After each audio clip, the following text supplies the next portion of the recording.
Hi friends, welcome to Sravani's kitchen. నేను మీ శ్రావణి. ఇవాల్టి మన స్పెషల్ మోస్ట్ టేస్టీ రెసిపీ వచ్చేసి బాదం పాలపూరి. ఇది మామూలు పాలపూరి కంటే కూడా సూపర్ టేస్టీగా చాలా బాగుంటుంది. మంచి పోషకాలతో కమ్మని స్వీట్ తినాలనిపిస్తే మాత్రం ఇలా బాదం పాలపూరిని తప్పకుండా చేసుకోండి. మీరు ఎన్ని తిన్నా తనివి తీరనంత టేస్టీగా తిన్నా కొద్దీ తినాలనిపిస్తుంది. మంచి టేస్టీ హెల్దీ స్వీట్ రెసిపీ. ఏ వయసు వారికైనా బాగా నచ్చుతుంది. ఆలస్యం చేయకుండా బాదం పాలపూరి రెసిపీని చేసి ఆ ప్రాసెస్ ఏంటో ఇప్పుడు చూసేద్దాం. ముందుగా మిక్సీ జార్లోకి ఒక 10 బాదం పప్పుల్ని అలాగే 2 యాలక్కులను తీసుకొని మెత్తగా గ్రైండ్ చేయండి. ఇలా మెత్తని పొడిలా మిక్సీ పట్టి రెడీగా పక్కన పెట్టుకోండి. ఇప్పుడు ఒక మిక్సింగ్ బౌల్లోకి 1 కప్పు గోధుమ పిండిని అలాగే 2 టేబుల్ స్పూన్ల రైస్ ఫ్లోర్ని తీసుకోండి. ఇది పొడి బియ్యం పిండి. ఇప్పుడు ఇందులోనే గ్రైండ్ చేసిన బాదం పొడిని కూడా యాడ్ చేయండి. అలాగే చిటికెడంత ఉప్పుని కూడా వేసుకుందాం. స్వీట్ ఐటెంలో చిటికెడంత ఉప్పు వేస్తే టేస్ట్ అనేది చాలా బాగుంటుంది. అలాగే 1 టీ స్పూన్ నెయ్యిని వేసి పిండిని ఒకసారి బాగా కలపండి.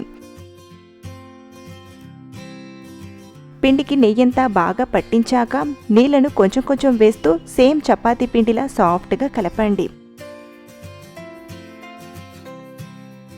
ఇలా సాఫ్ట్గా కలిపాక పిండిని కవర్ చేసి ఒక 10-15 నిమిషాలు నానడానికి పక్కన పెట్టేయండి. ఇప్పుడు స్టవ్ ఆన్ చేసి ప్యాన్లోకి 1/2 లీటర్ పాలను తీసుకుందాం. ఇక్కడ నేను నార్మల్ గేదె పాలను తీసుకుంటున్నాను. మీరు కావాలంటే క్రీమ్ పాలను కూడా యూజ్ చేయొచ్చు. ఇప్పుడు ఈ పాలను బాగా మరిగించండి. ఈ పాలు మరిగేలోపు మరో పక్కన ఇదే మిక్సీ గిన్నెలోకి మరో 10 బాదం పప్పుల్ని తీసుకోండి. అలాగే 5-6 జీడిపప్పుల్ని, ఒక 3 యాలక్కులను, 1 టీ స్పూన్ గసగసాలను వేసి మెత్తగా గ్రైండ్ చేయండి. ఇక్కడ మనం యూజ్ చేసిన అన్నీ కూడా చాలా హెల్తీ. మోస్ట్లీ మీరు కూడా ఈ క్వాంటిటీని ఫాలో అవ్వండి. వీటిని కూడా ఇలా మెత్తగా గ్రైండ్ చేసి తీసుకోండి. మరో పక్కన పాలు మరగడం స్టార్ట్ అయ్యాయి. ఇప్పుడు ఇందులోకి గ్రైండ్ చేసిన బాదం పొడిని యాడ్ చేసుకుందాం. అలాగే ఒక 5 టేబుల్ స్పూన్ల అంటే పావు కప్పు పైన 1 టేబుల్ స్పూన్ పంచదారను వేసి పాలను మరో 5 నిమిషాలు బాగా మరిగించండి. పాలు బాగా మసిలి ఇలా కాస్త చిక్కబడగానే స్టవ్ ఆఫ్ చేసి ఈ పాలను పక్కన పెట్టుకోండి. ఇప్పుడు కలిపి పెట్టిన పిండిని తీసుకొని మరోసారి బాగా మిక్స్ చేసుకుందాం. పిండి బాగా నాని సాఫ్ట్గా అయ్యింది. ఇలా ఒక 2-3 నిమిషాలు బాగా మిక్స్ చేశాక చిన్న నిమ్మకాయ సైజ్ అంత పిండి ముద్దను తీసుకొని రౌండ్గా చేసి పొడి పిండిలో అద్ది పూరీలా రోల్ చేసుకుందాం. అచ్చం పూరీ కోసం మనం ఎంత సైజులో ఎంత తిక్కుగా చేస్తామో సేమ్ అలాగే చేయండి. ఇప్పుడు ఈ పూరీ ఫ్రై చేసేటప్పుడు పొంగకుండా ఉండడానికి ఫోర్క్ స్పూన్తో కానీ లేదా టూత్పిక్తో కానీ ఇలా ఘాట్లు పెట్టండి. ఇలా ఘాట్లు పెట్టడం వలన పూరీ ఫ్రై చేసేటప్పుడు పొంగకుండా సాఫ్ట్గా రాకుండా క్రిస్పీగా వస్తుంది. ఇలాగే అన్ని పూరీలను కూడా చేసి తీసుకుందాం. ఇలా చేసిన పూరీలను డీప్ ఫ్రై చేయడానికి ఆయిల్ని తీసుకొని బాగా వేడి చేయండి.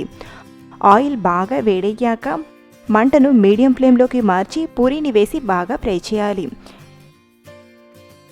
ఇలా టర్న్ చేస్తూ 2 పక్కల బాగా కాల్చి తీసుకోవడమే. ఇప్పుడు మరో పూరీని వేసి ఫ్రై చేసుకుందాం.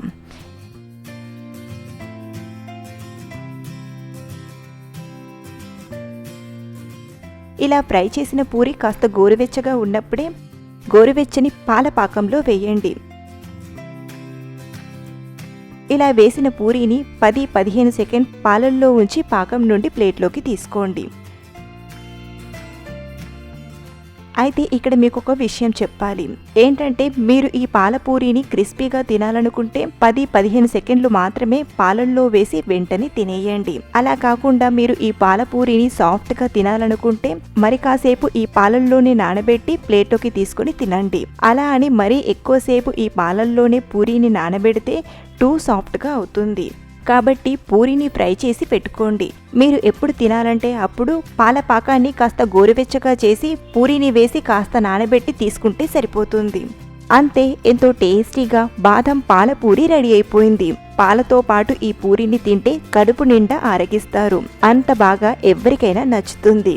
సో ఫ్రెండ్స్, మీకు ఈ స్వీట్ రెసిపీ నచ్చితే ఒక లైక్ చేసి మీ ఫ్రెండ్స్కి షేర్ చేయండి. అలాగే ట్రై చేసి మీకు ఎలా కుదిరిందో మీ ఫీడ్బ్యాక్ని కామెంట్ చేయండి.